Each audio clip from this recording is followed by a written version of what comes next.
যে Osama bin Zayed রাদিয়াল্লাহু তাআলা আনহু রাসূলের স্নেহভাজন ছিলেন, কেন ছিলেন?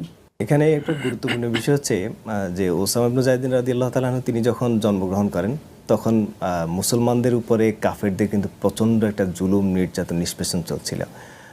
যেমন একটা সময় কেউ ইমানের পরিচয় নিয়ে প্রকাশ্যে আসতে পারছিল না বা আসার পরে তাদেরকে প্রচণ্ড নির্যাতন করা হচ্ছিল এবং খোদ রাসূল সাল্লাল্লাহু আলাইহি ওয়াসাল্লাম নিজেও আক্রান্ত ছিলেন। এমন একটা সময় যখন রাসূল সাল্লাল্লাহু আলাইহি ওয়াসাল্লাম তার অত্যন্ত প্রিয়ভাজনের ঔরজাত সন্তানের সংবাদ শুনেন তিনি খুব খুশি হয়েছিলেন, ছেলে সন্তান হয়েছে। তারপরে পরবর্তীতে হাসান রাদিয়াল্লাহু তাআলা আনহু তিনি সহ যখন রাসূল সাল্লাল্লাহু আলাইহি ওয়াসাল্লাম তাদেরকে এইরকম দুই রানে বসিয়ে বুকে আগলে ধরে আল্লাহর কাছে দোয়া করতেন, আল্লাহ আমি এদের দুজনকে ভালোবাসি, আপনিও ভালোবাসেন, এবং প্রচণ্ড একটা স্নেহ করতেন। এবং তিনি একবার দোয়া করেছেন, মানে লানত করে দোয়া করেছিলেন যে যারা ওসামার থেকে সৈন্যবাহিনী থেকে নিজেদেরকে সরিয়ে নেবে রাসূল সাল্লাল্লাহু তাদেরকে লানত করেছেন।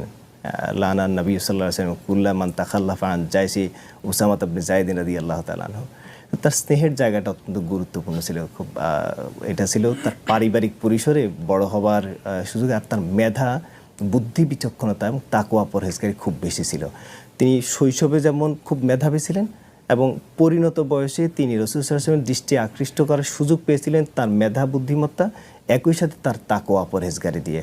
সেখানে স্নেহের জায়গাটা একটা পূর্ণতা পেয়েছে, যার ফলে দেখা গেছে যে শুধুমাত্র তো শারীরিক যোগ্যতা বা বুদ্ধি বিচক্ষণতা দিয়ে কিন্তু ইসলামী সেনাপতি নির্ধারণ হয় না, এবং অনেক বড় বড় সমরবিদ যারা তাদের সামনেও একজন যুবক, 20 বছরের যুবক একটা সাম্রাজ্যের বিরুদ্ধে যুদ্ধ করতে সেনাপতি নিয়োগ হয়, সেটা শুধুমাত্র তাকওয়া পরহেজগারি এটা যুক্ত হওয়ার কারণে। রাসূল সাল্লাল্লাহু আলাইহি ওয়াসাল্লাম স্নেহের কারণটাও মৌলিকভাবে এখানেও ছিল।